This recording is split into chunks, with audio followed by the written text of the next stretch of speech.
terkait dengan edukasi.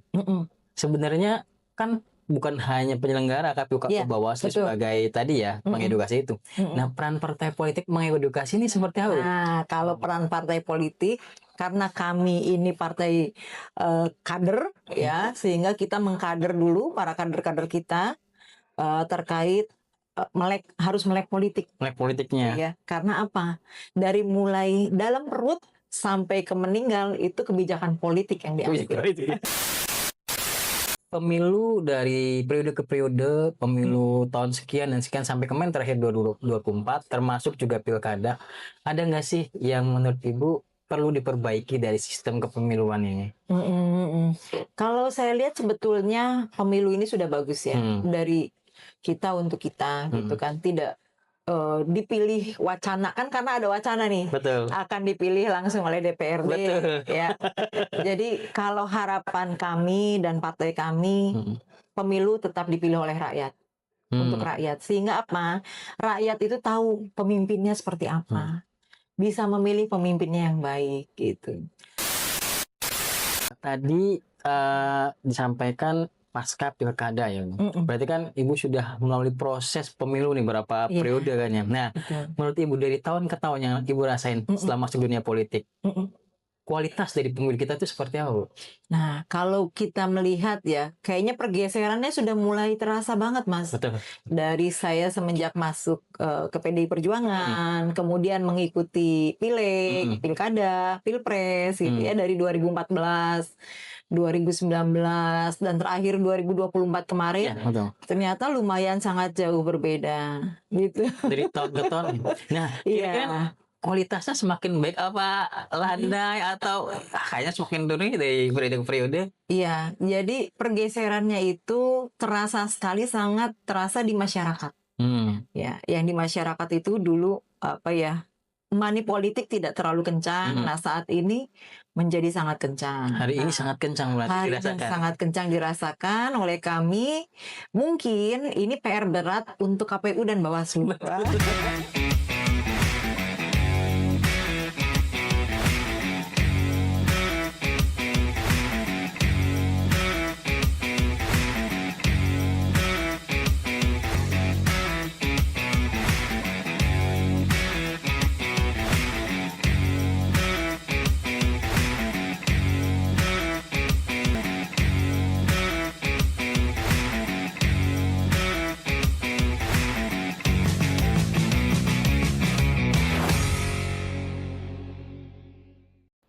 Assalamualaikum warahmatullahi wabarakatuh. Sedulur KPU, bersama lagi dengan podcast Kocir, konsultasi cerdas informasi rakyat, yang tema besar kali ini sama penguatan kelembagaan dengan partai politik. Kemarin kita sudah dengan Partai Kebangkitan Bangsa. Hari ini kita menyambangi kantor PDI Perjuangan Kota Cirebon. Dan narasumber kita kali ini luar biasa. Langsung Ketua DPC-nya, Ibu Fitria Pamungkaswati. Selamat siang Ibu Fitria. Selamat siang Mas Hasan Bisri. Sehat Ibu hari ini, Bu? Alhamdulillah. Selalu sehat Ibu ya? Sehat. Bu, terima kasih nih Bu, di waktu-waktu banyak kegiatan DPC masih menyempatkan waktu podcast dengan KPU. Dengan senang hati, Mas. Bu, kita itu kemarin sudah melaksanakan pemilu dan pilkada. Nah, kegiatan-kegiatan kita awali dengan kegiatan-kegiatan setelah pemilu pilkada, partai politik khususnya partai yang dinaungi Ibu itu seperti apa? Nah, kalau setelah pilkada kemarin terakhir kan, ya, setelah pilkada kemarin kebetulan khususnya untuk PDI Perjuangan itu ada proses konsolidasi internal. Konsolidasi internal ini menghasilkan keputusan untuk pemilihan ketua DPC yang baru. Dan alhamdulillah saya masih dipercaya. Di periode kedua ya Bu ya? Di periode kedua saya, sekaligus hari ini tadi penyerahan SK betul. kepada KPU untuk kepengurusan yang baru. Berarti itu ya kegiatan-kegiatan pasca pilkada. Pasca pilkada, betul. Dan setelah pemilihan ketua DPC kemarin, penetapan, dilanjutkan dengan konsolidasi tingkat PAC. PAC ini tingkatnya tingkat kecamatan. Kecamatannya. Dan kemarin baru saja selesai untuk tingkat ranting. Ranting itu tingkat kelurahan. Berarti paling bawah ranting itu ya? Ada satu lagi. Satu Mas. lagi. Satu laginya apa? Tingkat anak ranting. Oh, anak ranting sih, anak ranting ya. Berarti itu yang paling bawahnya. Anak ranting paling bawah itu ada di tingkatan RW. Oh, RW-nya. Jadi Hmm. di setiap RW kita ada kepengurusan anak ranting. Anak ranting namanya. Iya. Bu Ketua, tadi disampaikan pasca pilkada ya. Berarti kan Ibu sudah melalui proses pemilu nih berapa Iya. periode kan ya. Nah, Betul. menurut Ibu dari tahun ke tahun yang Ibu rasain setelah masuk dunia politik, kualitas dari pemilu kita itu seperti apa, Bu? Nah, kalau kita melihat ya, kayaknya pergeserannya sudah mulai terasa banget, Mas. Betul. Dari saya semenjak masuk ke PDI Perjuangan, kemudian mengikuti pileg, pilkada, pilpres gitu ya dari 2014, 2019 dan terakhir 2024 kemarin. Ya, betul. Ternyata lumayan sangat jauh berbeda gitu. Dari tahun ke tahun. Nah, kira-kira Iya.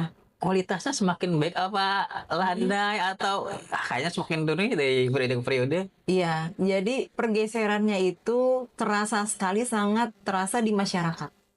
Ya, yang di masyarakat itu dulu apa ya, money politik tidak terlalu kencang. Nah, saat ini menjadi sangat kencang. Hari ini sangat kencang berarti Hari ini dirasakan. sangat kencang dirasakan oleh kami.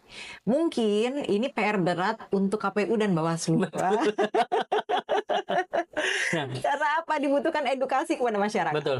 Nah, terkait dengan edukasi, Mm-mm. sebenarnya kan bukan hanya penyelenggara KPU Iya, Bawaslu betul. sebagai tadi ya mengedukasi itu. Nah, peran partai politik mengedukasi ini seperti apa? Nah, kalau peran partai politik, karena kami ini partai kader ya, sehingga kita mengkader dulu para kader-kader kita terkait harus melek politik. Melek politiknya. Ya, karena apa? Dari mulai dalam perut sampai ke meninggal itu kebijakan politik yang diambil. Jadi intinya sih tetap harus ada pendidikan politik tadi. Pendidikan politik tadi, ya. Jadi kan kalau kita lihat ya, ada beberapa anak-anak muda yang sekarang yang terlihat apatis. Betul. Ya, Betul. gitu kan, sehingga kita harus betul-betul memberikan edukasi kepada anak-anak ini bahwa kita tidak boleh apatis karena satu suara sangat menentukan. Yang gitu. Nah, tadi kaitan dengan edukasi ke anak muda. Ada nggak sih dari partai yang Ibu naungin terkait dengan edukasi-edukasi? Langkah konkretnya seperti apa, Bu? Langkah konkretnya langsung kita rekrut menjadi kader. Langsung saja. Nah, kaitan dengan tadi, ini kan rekrutmen atau kemudian langkah-langkah strategis dari partai PDI, Bu ya. Iya. Kaitan dengan kemarin di pemilu dan pilkada. Kan ada saksi-saksi partai. Oh iya. Nah, iya. tugas saksi partai supaya yang lain juga masyarakat juga tahu. Kan Iya. masyarakat biasanya kebingungan. Ini orang banyak banget dari mana saja. Nah, kan berarti ada saksi-saksi partai. Betul. Tugas saksi partai sendiri sebenarnya apa yang Ibu tahu? Ya, jadi kalau di PDI Perjuangan itu kita ada namanya Badan Saksi Nasional atau BSPN. Dari pusat Dari pusat sampai dengan turunannya. sampai ke Sampai daerah. dengan ke daerah. Nah, di kita ada Badan BSPN cabang ya, cabang Kota Cirebon. Nah, BSPN ini tugasnya itu adalah memberikan edukasi kepada calon-calon saksi kita, kemudian bagaimana menghandle bagaimana proses saksi pemilu gitu ya, dari mulai in out-nya seperti apa kan begitu. Iya. Tugas-tugas saksinya tapi berarti bukan hanya hari H saja Bu, berarti ya. Dan itu pasti ada edukasi-edukasinya. Iya, betul. Gitu. Nah, kaitan dengan itu, Bu. Masuk lagi dengan perwujudan kita harus sepakat bahwasanya kita sama-sama mengawal lah. Mengawal pemilu adil dan jujur lah. Iya, jurdil Nah, ya. betul. Sesuai dengan tagline kami juga seperti itu. Kaitan dengan itu, di partai Ibu sendiri ada nggak sih tantangan untuk mengawal itu? Oh iya, pasti ada lah. Di setiap pemilu itu pasti ada tantangan, walaupun tantangannya yang kadang berbeda-beda. Betul. Gitu ya. Baik itu dari mulai tahapan, proses dan lain sebagainya gitu. Jadi kalau untuk kita yaitu kembali lagi kepada edukasi kepada seluruh kader, karena kita akan mengambil saksi ini diutamakan adalah anak ranting dulu. Oh, berarti yang sudah paling dibentuk. paling bawah juga Betul. kan benar dulu. Kepengurusan yang ada di RW dulu yang kita didik untuk menjadi saksi karena beliau-beliaulah yang tahu lokasinya, tahu kondisi lingkungannya seperti apa dan harus bagaimana, hafal orang-orangnya kan gitu. Berarti itu juga masuk ke strategi juga. Iya. Kayak itu dengan Bu. Kita masuk ke kelembagaan nih Bu. Mm-mm. Partai Ibu salah satu peserta Betul. di KPU penyelenggara. Kira-kira penting nggak berkolaborasi dalam mewujudkan pemilu yang adil dan jujur? Oh ya, harus dong, Mas. Kita harus bisa berkolaborasi, bersinergi, ya, baik itu dengan KPU, dengan Bawaslu. Nah, dan kita juga akan sering nih pasti saat edukasi ataupun saat pendidikan politik, kita pasti akan minta KPU maupun Bawaslu untuk menjadi narasumbernya langsung. Langsung ya. Ya kita siap saja. Nah, kaitan dengan itu. Menurut Ibu, pemilu dari periode ke periode, pemilu tahun sekian dan sekian sampai kemarin terakhir 2024, termasuk juga pilkada, ada nggak sih yang menurut Ibu perlu diperbaiki dari sistem kepemiluan ini?